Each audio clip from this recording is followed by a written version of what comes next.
What's up, everybody? Welcome back to another episode of 10X Recruiting, brought to you by MetaView. We got MetaView CEO Sile. What's up, Sile? How you doing? What's up? Today's episode, Sile, we had Deepali Vyas on. And this is honestly like one of my favorite episodes ever. The whole thing is so good and there's so many insights. What were your takeaways? I actually want to really run through takeaways because it's so dense with like everything she talks about is a take. She's obviously an amazing thinker on like how to run your career, which I'd say this is really what this is about, is how to excel in your career. My sort of biggest takeaway really was I sort of intellectually agree with everything she says, which some of the things she's talking about are how, you know, you've got to accept sort of things are political, you've got to manage sideways, manage all these things are true. But then I also think you want to be careful about sometimes being a little bit more, almost having more of a utopian view about how the way the world of work should be can be beneficial, right? You don't want to be maybe suck it in too much to playing the political game, even though we all know every organization is full of politics, because some of the sort of most impactful, frankly, humans on the planet don't play that game. How do you sort of like riddle me that? Name whatever sort of tech CEO you want that is doing incredible things. They probably don't think a bunch about their sort of internal politics, and that's not what got them to where they are. So that's where I just like temper this, what she was describing, which I sort of agree with. Like, if you want to get ahead, you need to know how to influence people, how to manage relationships, you need to play politics, you need to do these things.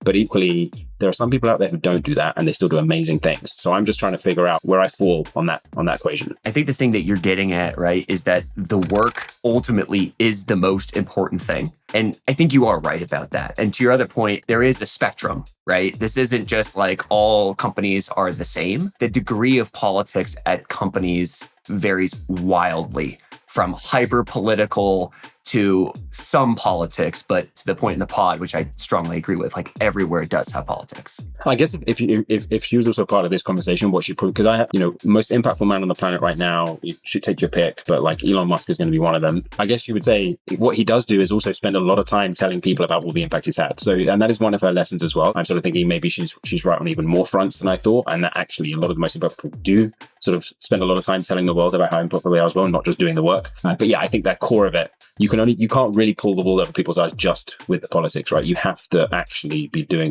good work. My biggest takeaway, and it was hard for me to boil it down to one, which I'm going to do here because again, the whole thing is worth listening to, is that politics aren't evil, they're the game. You know, we talked a lot about this. I talked about a lesson that one of my managers gave me when I was at DoorDash. I gave a story from that. I hate politics. I do not like them. Workplace politics. You don't have the opportunity to opt out of them. Like, you have to actually understand what the game is, who the players are, and then how to continue to move ahead in the game. It's just like Mario, right? I talked to my son about this. It's like, we all start at level 1. But you can skip levels. You can do that. That is part of the career game. You just have to understand what game you're playing in the environment that you're in. That was my biggest takeaway from this. I would describe this episode as kind of like a case study in human dynamics. This is so different than anything I've ever done before. Like, we really kind of got under the surface here, just kind of recruiter to recruiter about like what's happening actually with these humans, as opposed to kind of like, you know, merit and, you know, kind of the traditional things that you hear. This is a completely different podcast. I'm super excited for you guys to listen to this one. This is my episode with Deepali Vyas. Hope you guys enjoy it. This is 10X Recruiting, a podcast from MetaView. Let's get after it. What's up, everybody? Welcome back to another episode of 10X Recruiting, Deepali Vyas. So I'm so excited for this episode, and this is going to be a little bit different than what we normally do here. Because yes, you are an exec recruiter, you have 25 years of experience, that qualifies you for the show. But I think the thing that puts you into the stratosphere is what you're doing right now on social. So for those of you who don't know, Deepali has 271,000 followers on Instagram, 225,000 on Twitter, and a paltry 45,000 followers on LinkedIn. And you've built this amazing brand, like just throwing out banger comments that like kind of like speak truth to the things that we all know but don't really talk about. And so that's what we're going to do on today's episode. Deepali, welcome to the show. Thank you so much, Nolan. Excited to be here. All right, let's start with salary. So you said your salary is not about what you're worth, it's about what you negotiate. What does that mean? Most people get trapped into thinking that they find all these data points. I'm worth this much. This is what I should be making. all the things they crowdsource from their friends, like, do you think I should be making this? When they start crowdsourcing family and friends, I know they are doomed.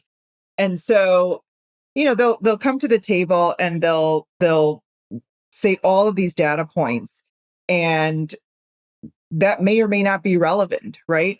So the idea is that you don't want to throw out the first number. You want them to throw out the number, and then you want to go back and negotiate, because the person who throws out the first number always loses, in my mind, right? And yes, you can have your data points, you can have all of that, but you have to be so prepared to negotiate for what you want. It's not about the budget. It's not about the range. They can give you ranges till they're blue in the face.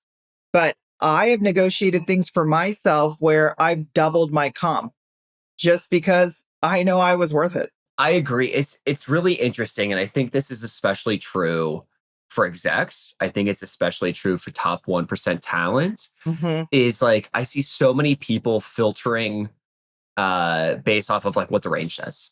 Mm-hmm. And to your point, everything is negotiable.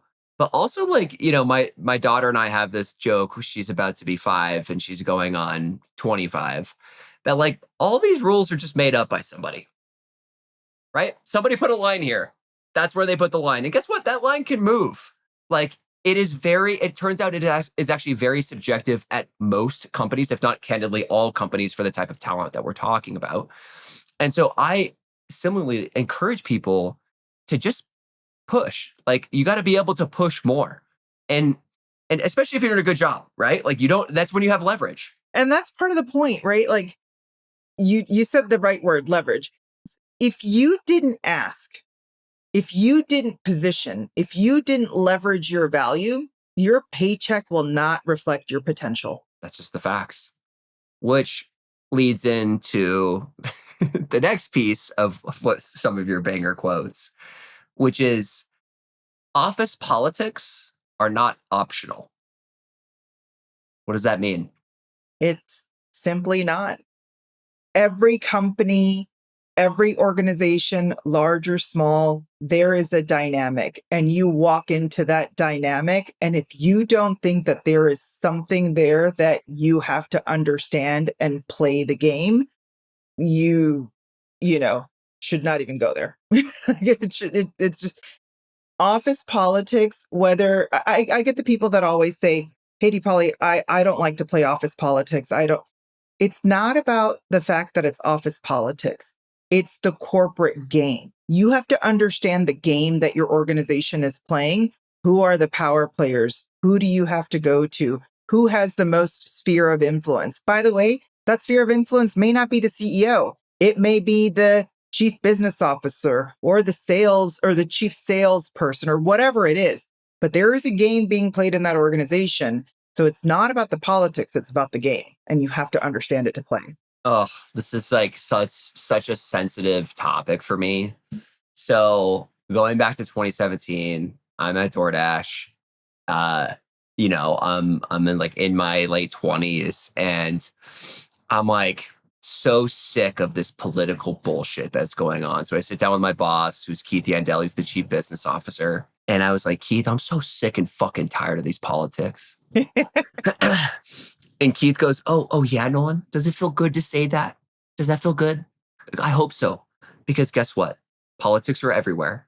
And if you don't learn to play them, then you're never going to get ahead. And that stuck with me because it was kind of like the last version of the little boy inside me died that day. And I hated him. I hated him for saying it to me for months, because I was like, dude, like I was looking at him being like, you're so full of it. And it just turns out it's not just office politics, it's human dynamics. And none of us are above human dynamics. And especially me, like, I want the world to be merit-based. And I think we are, like, for the most part, we're moving in that direction. Like, merit still is king, but human dynamics are always at play. Well, and you can't avoid it, right? Like we're in the world of AI, but everything that AI powers is still going to be powered by human intelligence. So there's no way around it. And so when I say office politics aren't optional, I feel like, Nolan, what your story was is like a little piece of innocence died in your corporate world, right? Like, I feel like that's how you felt. And you may not like them, you may not play them, but make no mistake, they're being played around you. So if you're not on the board, you're a pawn, right? And so promotions are influenced by relationships. Projects are handed to the visible and well liked. Layoffs are often about politics and not performance. So saying, I hate politics, it's noble, but it's not a strategy, right? So navigating politics isn't manipulation, it's just career insurance. So I want to talk about likability for a second. I feel like it's not, so this conversation is not allowed to be had on LinkedIn. You are not allowed to have this conversation there. But the truth of the matter is that the people who are likable, who have charisma, or as the kids say, Riz, it turns out like those people get ahead. They always get ahead. And again, like it's another human dynamic, like truth that we don't want to acknowledge. We just want to be able to say, like, I'm my head's down, I'm doing that, but that's not actually the whole job. Like the whole job is actually, yes, how do you do your work? Also, how do you show up? How do you interact with others? Can you make them laugh? Like my commitment to my wife is when I married her, I got this from my dad, is like, I'll make you laugh at least once a day. Like at least once a day, right? Because like that's relationships. They need to be dynamic. They need to be interesting. Like you need to be drawn to the other person. And so like, have you seen that as well in your career? Like the likable people get ahead? Over and over again. I call it the likability factor. It may be underrated or unspoken or unfair, but it's really real. And we definitely don't talk about it enough, right? So the person who's liked gets the benefit of the doubt, right? They survive the reorg. They get invited to the closed door meetings. Their mistakes are understandable, but your mistake unacceptable, right? And so like those are like the nuances of where competence kind of keeps you in the game, like you said, merit, we're driving towards merit, but likability keeps you there. And then think about this, Nolan, right? When people move, right? Let's say XYZ CEO moved to a different firm and they're like, oh, I want to bring my team with me. Well, guess who's going with them? The ones they liked to work with. God, that's so true. My one of my best friends, Danny Polanco, who I've known since I was like 11, he's a DoorDash, he's been there for a decade. I used to just like watch him and be like, how do you do this? Like everybody likes you. Like I don't get this. And over time, because I paid attention, I started to figure out like some of his tactics. Like he always remembers people's names. Mm-hmm. Always.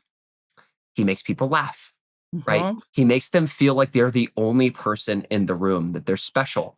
What are other qualities, like what are other tactics that you see people do that make them likable? Yeah, I think that, there's an acute sense of self-awareness, right? And I think most people, when you have that self-awareness, I always talk about it in more of this, um, you have to know your audience, and that's how you have to speak to them, right? So if you have someone that is like, appreciates short, brief encounters, know your audience and speak to them that way, and you'll be more likable to them, right? So I call it the chameleon leadership factor, right? You change your colors based on who your audience is.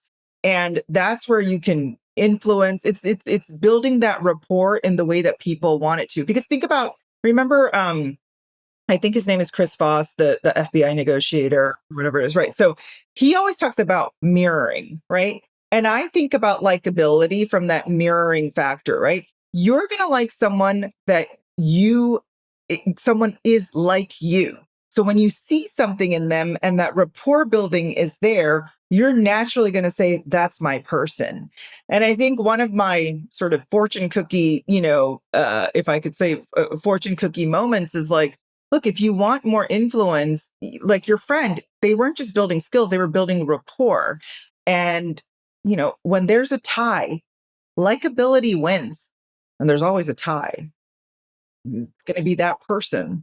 That's so true. I love what you said about the chameleon. Like that's actually like another one of those like tactics I see in Danny that is so it's so well deployed.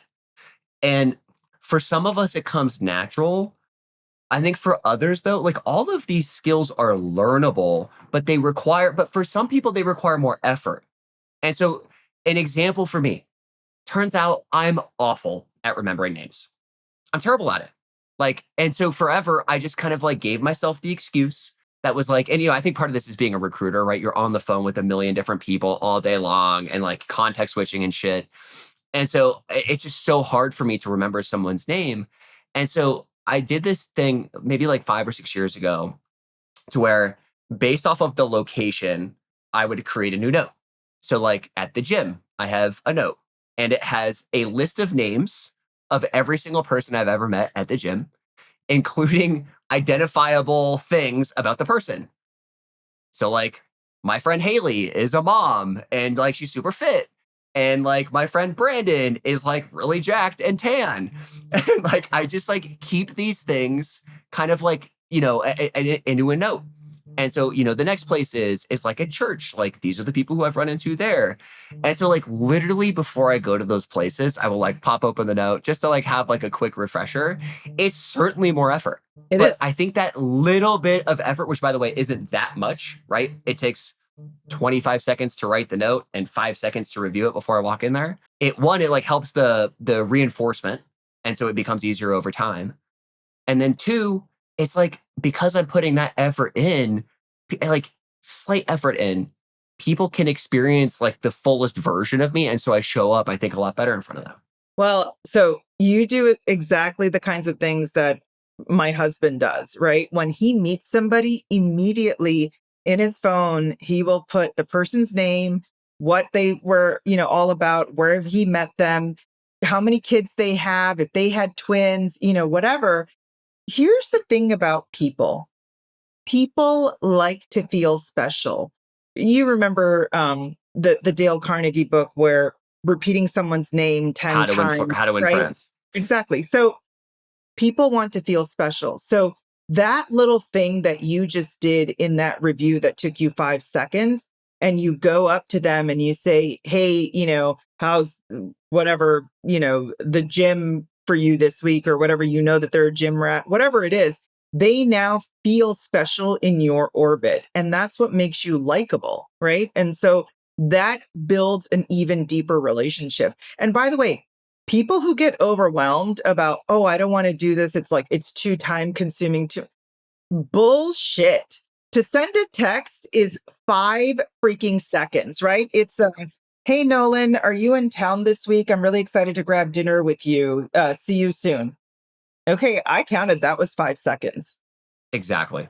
Like this is not like that big of a deal. So the other one, I got one for you that I've been thinking about, and I've coined it for new people that I haven't met, right? Because like I kind of just like want like now that I'm like if I go to the same like haunts, right, the same social places, part of the benefit of going there is like you're establishing depth and like you want to build relationship depth with people, and so you see the same people multiple times. It's like, well, how do I go and talk to these people? And one of the things that I started coining is compliment and introduce. So, people turns out people love to be complimented. Shocking, right? And so I'll just say something like, this is what I did to my friend Matt at the gym because I kept seeing him there, and like this dude's like, it's like an Olympic athlete like doing stuff in the gym, and I'm like, dude, I've never seen like somebody work out as hard as you. Like, it's awesome to me. I finally introduced myself. My name's Nolan. It's nice to meet you. And it's like immediately, like, he's kind of like shy and like about it and like, being modest, but like he feels good. I made him feel good. And it's such a great tactic to use to just kind of like win some friends. And ultimately, like that goes a long way because most people don't do it. That's your modern day meet cute. That's Your so true. corporate meet cute. It's It's so like, true. It works. and yeah, absolutely. Look, people love recognition and people love feeling special. And it's just it's such a evolutionary thing. It's just like the foundation of who we are, right? Like for people to know us, see us, understand us, someone who makes other people feel smarter, not smaller, feel, seen and heard. Like that's what they want. By the way, all of these arguments, right? When you think of even just relationships, right? When I'm arguing with my husband, like the things that he's saying is like, you're not hearing me, right? And I'm like, I'm listening to the words that are coming out of your mouth. He just wants to be heard, which so then when you actually look back, you're like, oh, I get it. Okay, yes, I understand what you're saying. Let me just let that sink in. Totally. All right. The next one is performance doesn't get you promoted. Visibility does. So this is the age-old question around I love the people that tell me, Deepali, I just put my head down for the last year. I did all of these great things, whatever. I'm sitting here, producing this great work. Who'd you tell about it? Who saw it? What leaders did you expose this to? Did you do a power memo? Did you talk to any influencers in your orbit that saw your work and said, yes, this person is doing great. Let me move them over here, or they have high potential? Because you can do all the hard work possible, but if your manager is taking credit for it, or you're not inserted in that conversation, it doesn't matter how good you are. It just doesn't. It's like another. This is why I love like these lines, because they're so true, and they're also like you don't want to hear them, right?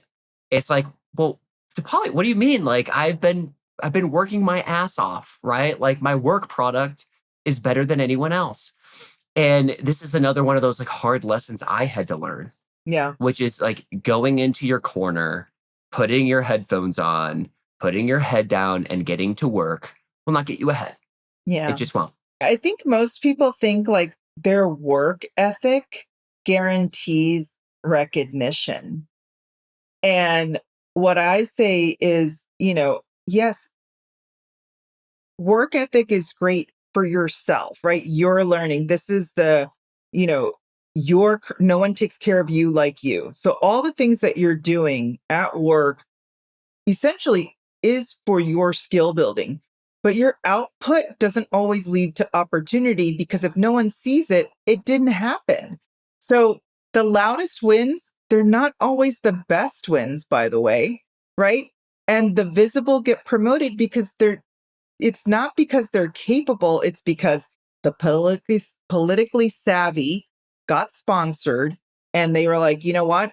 We're in on it. So I think what people really need to realize when I talk about performance is it's about impact, right? And your impact only counts if it's seen, felt, and talked about. And the biggest thing that I always say is that people should be saying your name in the rooms when you aren't there. That's visibility, right? Even if you're an introvert or whatever it is, your work somehow has seeped into their orbit. Make it seep into their orbit so they see you. Yeah. So tactics on this. So Kim Scott, who wrote the book Radical Candor, I had her come speak at Carta when I was working there. And one of the things that she told me that she did with Sheryl Sandberg, who was her manager, is that she called them weekly snippets. So call it like 3 to 5 bullets on what she accomplished that week. And this is going to be super triggering to people that hate Elon Musk, because like he just pushed out the "what have you done this week" email. It's actually the proactive version of it coming from the end user, like managing their manager is actually like the thing I would say. Because, isn't it true, Deepali, that most managers are terrible managers? And like, if you really want to get ahead, you have to manage them. Absolutely. That's exactly it. If you don't manage up, you will be managing yourself out, right? And so I believe there's 2 tactics that I tell my execs that I'm coaching. I'm like, listen, you need to figure out your bluff memo, which is bottom line up front, right? You know that, right? Every email, every update, every contribution, get those key takeaways out there first so those decision makers can see you. And then I would say what I talk about is the power memo. And the power memo is just what you said, right? Like those wins, like what is the wins and the progress? And so you are effectively saying, hey, here are the things that I'm working on, and here are the wins. And by the way, it creates a paper trail. It is undeniable that those were your wins. So they cannot, when that performance review comes up or that, visibility that you really want, you have now created a paper trail with your manager that you can go back and refer to, and they can't get around it, by the way. There's no bobbing and weaving around that paper trail because you've simply put it there, right? And then the other thing I tell people to do is speak up in meetings strategically. So don't just talk to talk, but you are asking thoughtful questions, you're offering a synthesis, you're linking one person's point to your point. You're starting to get remembered as someone that's connecting the dots, right? That's visibility. And that's subtle visibility. We talk about sort of soft power. That's soft power. Yeah. The weekly snippet email or weekly update email, I used to, the story I would tell myself, it's like, oh my God, it's going to take me an hour to write. And it's like a pain in the, it's like another thing for me to do. Right. And like, boohoo me, I'm looking for like all the sob stories for the reasons to get out of doing it. And it turns out if you just have it open as a running note, there's multiple benefits. One is like when it happens, you capture it, it's down, and then it's super easy to put together the weekly email. But what you brought up is actually like performance review time. Like one of the things I hated about performance review time and writing my own self-reflection was like, oh my God, I got to think about all the shit that I did. And it turns out like when you live in like our world and you live 9 lives in a day, that our worlds are fucking busy. And you forget. And I forgot. I freaking hated performance review time. You know why? Because and this is every company. I don't care who you are, Nolan. I don't care where you've been. You've been at wonderful tippity top companies. Performance reviews are what have you done for me lately culture. Okay. I'm telling you a hard line fact. That win in January means shit in December. Okay. Like write that down. Not, unless you've had this running tab of your wins that you can say, hey, remember when we set the whole year up with that January win? Yeah, that was me. Right. And then then your performance review is meaningful. Right. And it's your, I'm now calling it, your brag book. And that should be updated if you're really lazy, quarterly. But honestly, it should be weekly to monthly. And the other piece here is like, this whole notion of managing your manager. Mm-hmm. So I think everybody, what is it? Expectations minus reality equals happiness. Mm-hmm. And I think instead of like, oh, I'm going to go work for a manager that's going to coach me, that's going to make me better, right? We have these like huge aspirations of our managers and they all suck, right? Like I've learned way more from the bad managers than from the good ones. And so, what I think we should instead do is lower that expectation bar to like, I have to manage this person. And that must be true. And so if you think about it from that lens, then by putting together, I do think it should be weekly, by the way, like the weekly feedback loop, make sure of a lot of things don't get lost in the shuffle. But I think the main one is that, you sending this email and say you have a weekly or biweekly one-on-one, right? Then you could check in and anchor the conversation based off of what's going on in your email to make sure that you're on the right track with what your manager thinks you should be doing. Because this is where people get really off track. I think this happens a lot in HR and people operations recruiting work, because a lot of that work is subjective, like the priorities are subjective. And so like by doing this, you're actually able to stay more in tune to be like, hey, I said like maybe you use the weekly snippet email as the foundation for your one-on-one. And now it's like, great, like this is what I'm working on. Like we can have a 5-minute meeting because your manager doesn't want to be in there either, by the way.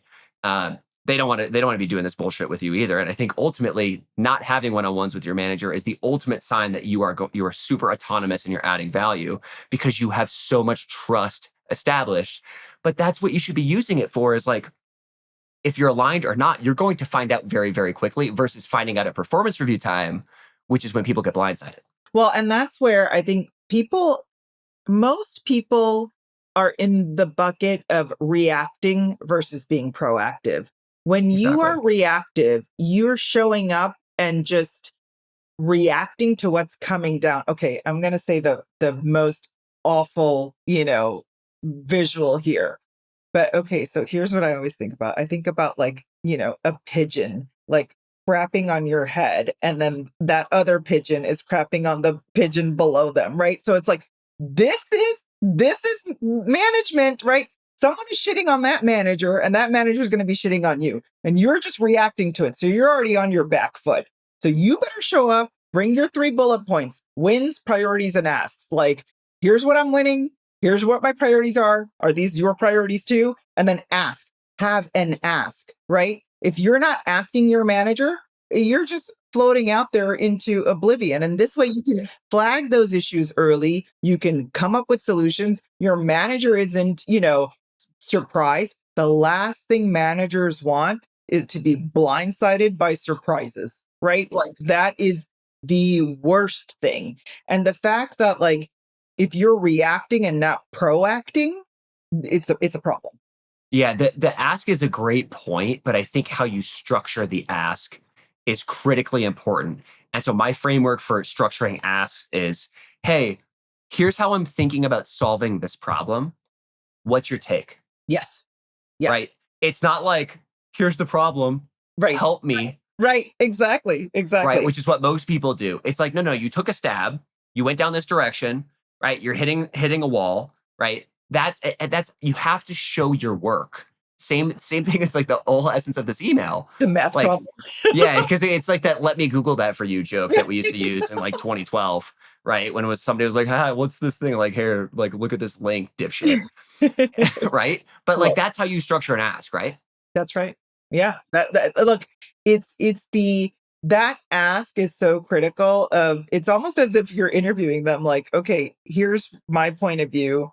What do you make of it? Because people are very like managers, I think will immediately say, you know what, I would think about it this way. And then reconfirm with them. Okay, so what you're saying is I should look at it this way. I'm going to go back and do this and then bring this back to you, right? Now, if they end up throwing that in the trash, you start over again, but at least you did exactly what they asked because you reconfirmed it. All right. Last 2 quotes, which I think are relatable, which is networking isn't about being social. It's about survival. And then the other one is your job is replaceable, but you are not. Build your personal brand because that's all you have. All right. Well, I'll take the networking one first. I think when people say networking, I think it's such an overwhelming thing for most people. They're like, oh, I got to go out and I got to do these mixers and I'm an introvert or even if you're an extrovert, whatever. It's like taking a toll on this. I think what people don't understand about networking, and networking is survival. Networking can be you saw, a high school classmate on LinkedIn post something that you haven't, touched base with them in 20 years. Who gives a crap? I had someone land in my inbox. I haven't seen this person in 25 years. But when they landed in my LinkedIn inbox, it was like, hey, do you remember me from Jersey City? And I remembered exactly who she was. I remember her role. She's now seeing me in a different light. It was so easy to connect because I had this, relationship that we had from 25 years ago as neighbors, right? And that's a form of networking. By the way, she's looking for a job. So obviously she wants to reach out to me, right? But I think people get overwhelmed with this task of, I don't know how to network, or networking is a survivor skill, but I just don't know how to do it. And I'll take a page out of like Jesse Itzler's book. He says, send 5 texts a week. It takes you 3 minutes. That's 15 minutes of your time. You just networked with 5 people. And that becomes exponential when you do it every week and consistently. And I think that's where people fall down too. There's no consistency when they approach this whole networking game. I try to meet 1 or 2 new people a week. And in our game, right, we're meeting new people all the time. So we are natural networkers. And you won't believe what doors have opened just because of the network game. It's kind of like, I think the best analogy is like planting seeds. And the problem is like when you need your network, right? is not the time you should be planting seeds. And this is where people like, you have to learn this lesson, I think, the hard way before you really start to invest in it. What's I hate this quote, but it's like your network is your net worth or something. But my buddy Chris Tobin said something that really resonated with me a couple of years ago, which was like, it took my entire life to build this network, and it takes 5 minutes to burn it down. And that was like kind of like an oh shit moment for me of like, wow, like he's not allowing access like through his network very easily. Like he actually views like he's thinking about this game in a much more transcendent way than I am. He's thinking about it as like, the more value I add to them, the more value ultimately, through karma or score, whatever it is, like it's going to come back to me. That's such a good point that you brought up, because I want to double click on that. You know what I absolutely hate? This is where it like just chaps my hide. Oh my, and by the way, what a old person thing to say. And I grew up in Colorado, so I'm gonna just say it chaps my hide.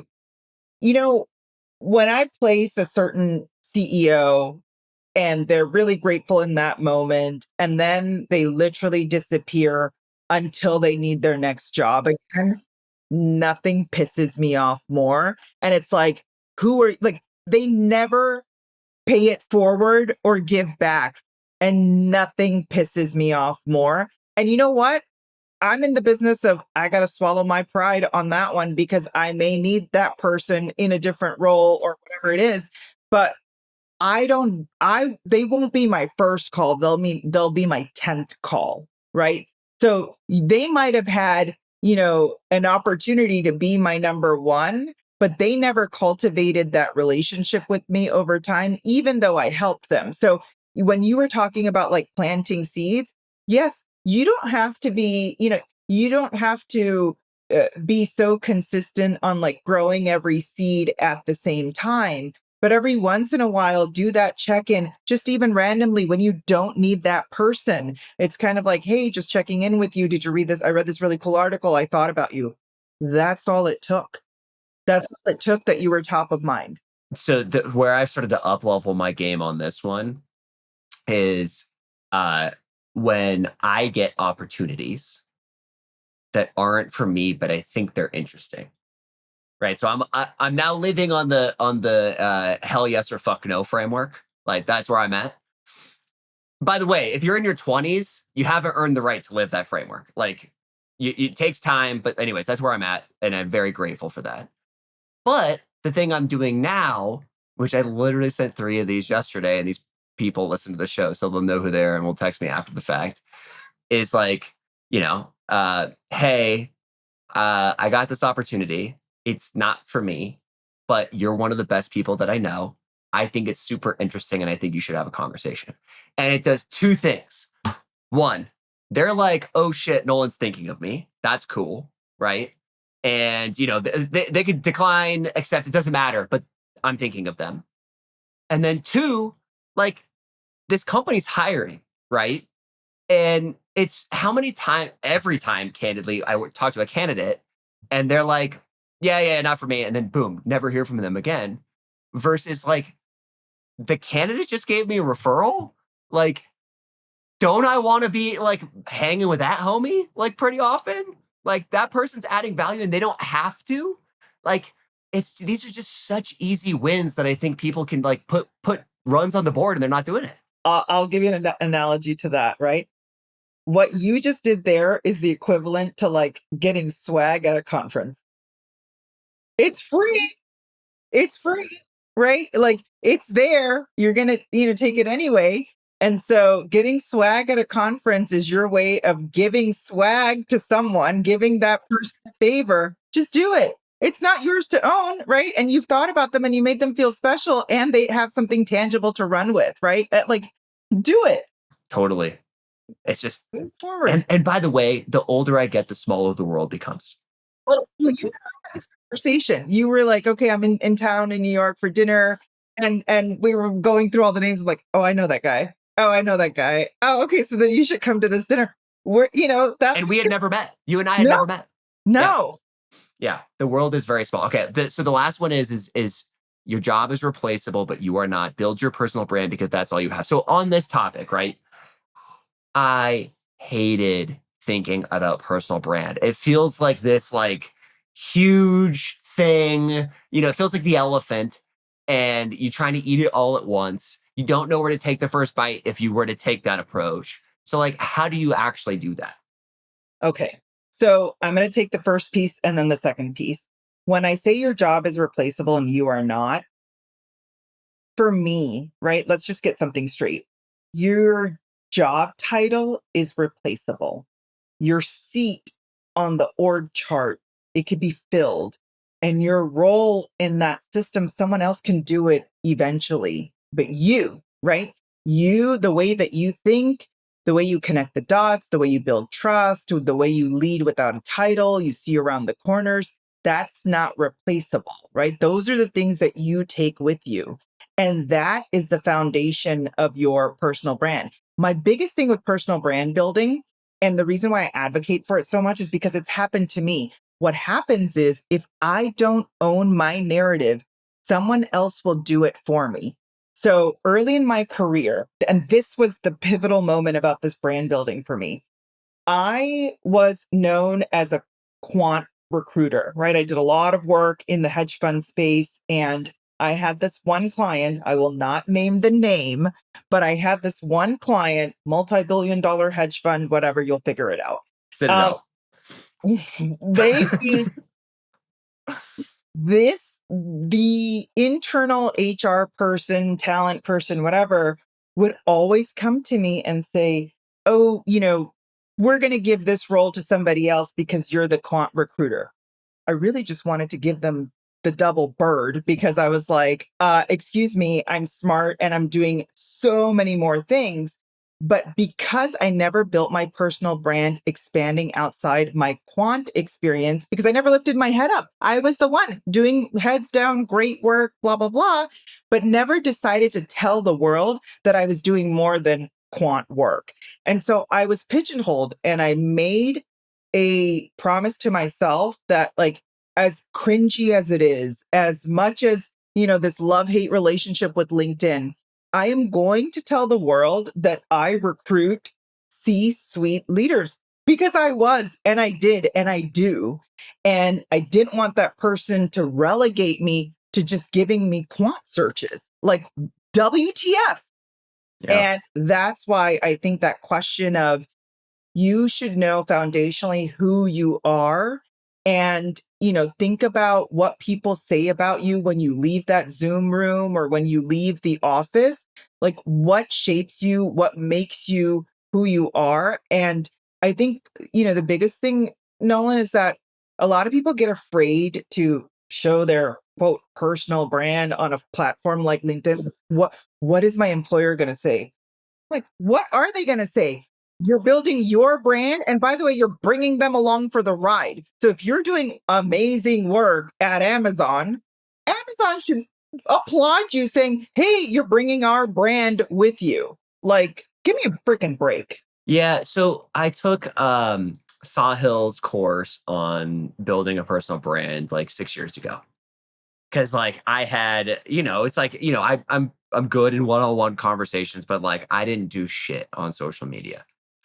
And there was a lot, like there was a lot in this course. And I think actually a lot of it I didn't love. But this is the thing, is like for every person, it's kind of like a figure out your own deal by experimenting, right? So things that worked for me was like capturing is the hardest part. So what are you going to say, right? When you're thinking about like going on social media, what are you going to say? And what Sahil's point was like, well, everybody has like these crazy days, right? Like you're experiencing all sorts of humans and problems and things in your life every single day. And so when something comes up, which is, by the way, where we get that, these like random thoughts, like it happens when we're in the moment or when we're in the shower or we're brushing our teeth. Problem one is capture. Because if you don't capture it, it will go away. You will forget, right? I've had this a million times happen to me before bed, or I wake up at something at night. If I don't capture it, it is gone in the morning. And in fact, during the day, it's like 5 minutes later, I was like, what was I just thinking about? So like, you have to figure out a capture system for you. And then thing two is like, you know, on social media, everyone has the spotlight effect, which essentially means you think everybody's looking at you. And it turns out nobody cares. Nobody cares. Nobody cares. Even on the stuff that's been like the most controversial that I've posted on LinkedIn, like, people actually do care for 30 seconds and then they don't care anymore. And you go through this maturity process to where the more you post, the more you realize that like, this is all just, everyone's just experimenting and we're all just figuring it out. Nobody has all the answers here, right, Deepali? Yeah. I mean, like, look, I thought I was super cringy when I posted my first video and I was like, who the hell is going to look at me? I'm giving more general advice and I'm supposed to operate at the top of my license and all of this stuff. Guess what? The biggest, baddest, like CEOs and CHROs were like, I love your content. I'm like, why are you looking at me? Like, why are you even remotely paying attention to me? But here's the thing. What people need to understand is that your brand is what you're remembered for. And in this economy, memory is currency, but memory is short, right? And so you have to keep reminding them of who you are, which goes back to your point, Nolan. People don't care after it's like the news cycle, right? The news cycle will hit and something will be top of mind for a week or two if it's a really big story, a month or two or whatever, just like, for an election, that's all we talk about, whatever. That's now all forgotten. Same thing. And by the way, the LinkedIn memory or whatever, that's even shorter. It's like a 30-second to 3-minute or something super controversial, whatever. So now I just I forget it. Like I put it out there and whoever I resonate with in that moment in time. But the thing is, I want to make sure that people remember me for, what they expect of me, right? Like I'm going to be the same person in the meetings and the emails on social and the hallway conversation. So like whatever they're picking up, right, is the reason why they want to connect with me. And it may be at whatever moment in time. So that's my brand. And I feel like people that obsess over like, I don't know what my personal brand, who gives a crap, right? Like just figure out what you're really good at and what people expect of you. That's your brand. I had this guy, I have to tell this story because I'm so like livid over it. So a friend of a friend, he got laid off 2 years ago. He was in sales. And I kind of know this guy, but I didn't want to say anything, whatever. He came to me for advice once and I was like, okay, here's what you should do. Turns out he's been on the job market for 2 years looking for roles. If he were to have asked me or come back to me right now, I would have been like, what the hell have you been doing for 2 years? Right? Like, I don't see you on LinkedIn. I don't see anything. You're in sales. You're obviously not good at it. Right? Or you could have landed something. And I'm sorry to be harsh, but like, it's true. And the thing is that self-audit that I was talking about, like figuring out like who you are, you should be able to say, you know what? I'm not really good at sales. That's not my talent. It's my passion, but it's not my talent. Right? And you should be pivoting on the shit that you are good at. Because when you are good at something, you're going to be more confident. You're going to build your brand around it and you're going to keep going and you're going to find passion. Like, don't give me this BS about passion. Alex Hormozi talks about this all the time, which is this like passion is overrated and that it can be taught. Yeah. Like you can learn like I love recruiting. I'm obsessed with recruiting. So am I. Like I didn't start until I was 23. All day, every day. I think it's like when I leave this, chat, if my husband comes home, all I want to do is talk about this. I'm so passionate about it. But I found my jam, right? Like this is my jam. I want to. It's not innate. It can be harnessed. Yeah. Deepali, this is like one of my favorite conversations. This is a masterclass in human dynamics. Where can people find you? All right. Well, I am the Elite Recruiter on Instagram. I'm now over 275, which is amazing. I'm so excited about that. TikTok is the Elite Recruiter as well, or Elite Recruiter. I don't know. Just look up Elite Recruiter. I'm somewhere over there. But no, thank you for the shout out. I appreciate, and I appreciate you. This is a blast. You're a great interviewer. Thanks so much.